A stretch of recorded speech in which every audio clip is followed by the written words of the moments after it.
Matt, we saw you out this morning, kind of walking around the outfield doing your morning routine, but looked like you were maybe enjoying the sights a little bit, taking in it a little, and then we saw you just down here on the field post game with your family. What's just sort of the overarching feeling coming into and then coming out of this game today? For sure. I mean, just trying to soak up every moment, and I've got a lot of my family here right now, so being able to share that with them, pretty special. And great crowd today for all of us. Wish we would have been able to finish it, but it was pretty special for sure. When you sort of think about what I don't know, what are you to the, I guess are you to the point yet of thinking about what a next year looks like, or with what you all have in front of you, is that something that gets maybe put off until whatever happens over the next couple of weeks here is going to happen? Yeah, I mean, right now it's really hard to put your thoughts or your focus on anything but what we've got in store for us Wednesday. I mean, my focus is for our club, doing whatever I can for our team to help guys be ready to play that game. And then, if I get an opportunity to come up and take a pinch hit at bat, that right now is my sole focus. So I haven't really thought much about anything other than that, to be honest. Derek Gould, St. Louis Post-Dispatch.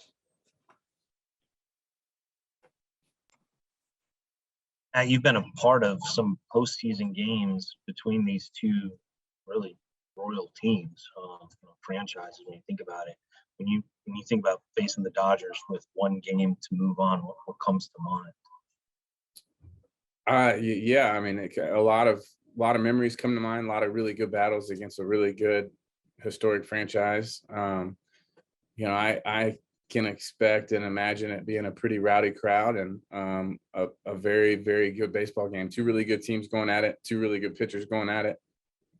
Should be exciting for all of us to be a part of, and for every Cardinal fan out there to get to enjoy that game. That should be a really good one. You had maybe perhaps the best angle on anybody. Did you think that ball, how close to being fair did you think that ball was to possibly change in this game? Yeah, I mean, when I hit it, I thought I might have had a chance to sneak that double down the line, but it just started hooking on me a little bit. The pitch was pretty significantly in, so just really hard to keep inside and keep it fair. But I definitely for a moment thought I had snuck it in there, but just wasn't able to get inside of it enough.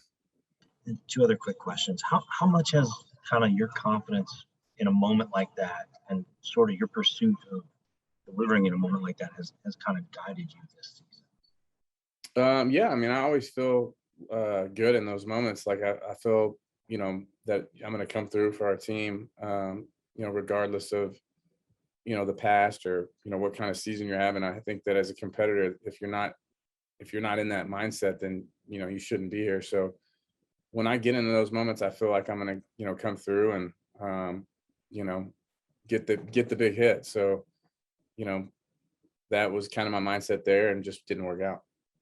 And then does that kind of carry you then into October? I mean, is that sort of what leaves you here? For sure. I mean, that's my, my sole focus. I really don't have any other, thoughts in my head or ideas or plans other than just coming up and having a big at bat and getting a big hit for our team. I would gladly, have a season, where you didn't do what you felt like you could do from a production standpoint. I would go through that again to be able to get, a couple big hits that help change the game in the playoffs and help us advance in, this first round, because those are the ones that really matter. And, the ones that you want to come through for. So, hopefully I get another opportunity and, I'll be ready for it. Thank you, Matt. Thank you, guys. Katie Wu, The Athletic. Hey, Matt. You've been pretty candid this year about how it's been different from you from a role-playing perspective. But when you talk to, or when I talk to nearly anyone on this team, especially the younger guys, you are one of the first people that they credit when it comes to their development or their success. What has it meant for you to kind of take on that mentorship role and lead these young guys who are in different parts of their career now?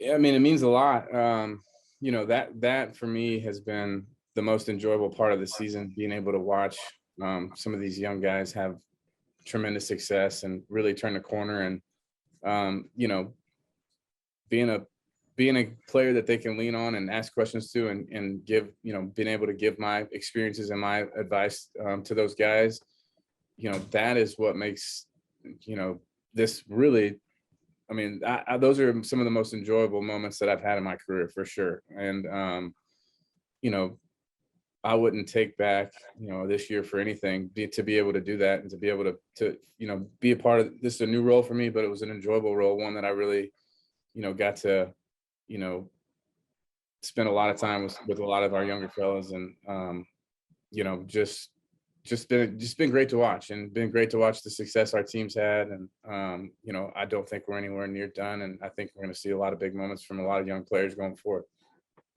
Thank you. You're welcome. Benjamin Hockman, St. Louis Post-Dispatch. Matt, obviously, if a player's in the major leagues, they have a fire and they're competitive. But I feel like over the years, interviewing ball players, the consistent thing is hearing that Max Scherzer and Adam Wainwright are two of the most competitive people in the major leagues. They're going up against each other in a loser goes home game. Obviously, can you describe the epicness of this matchup?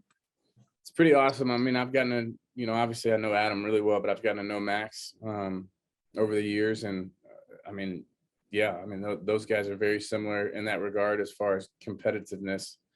You know, selfishly, you know, I obviously think our guys gonna, you know, trump that category. And I obviously, you know, really want him to go out and have a great game and prove, you know, that, you know, he's had a great year and he's going to follow it up with a big win. You know, I fully expect Adam to go out there and do that. We all do. We know Max is going to be good as well. It's going to be a battle for all of us, our lineup, but I don't think there's anybody more prepared than us. And I don't think there's anybody we'd rather have on the mound than Waino. And then final question for me is, you've been a part of a lot of good defenses here in St. Louis over the years. And this year, you, whether in it or watching from the bench, you've seen some great defense. What is it about this current St. Louis Cardinals defense that makes it so good? In my 10 years, it's the best. This is the best one I've seen. You know, you've got, you know, I've been lucky enough to watch Yachty for my entire career, so there's nothing new there. We all know how great he is behind the plate, but you know, having Goldie and Arenado on the corners, the two guys that, I mean, that's as good as you're going to find.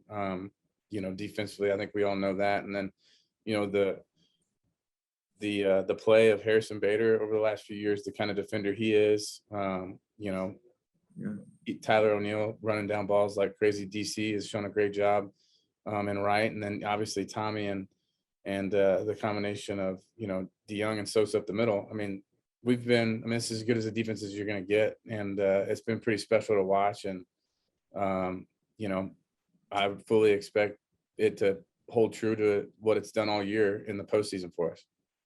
Thank you, Matt. Last one for Carp, go to Zach Silver, MLB.com. Matt, you kind of touched on it, but just knowing what Adam's gone through, all the injuries he's had to endure, and the tenacity he's had over his career, just how much fun is it to watch him operate like this, and how much joy do you just have playing behind him and playing with him and being a teammate, watching him be able to do this year? They don't make many people like Waino. I mean, that he is a special human being.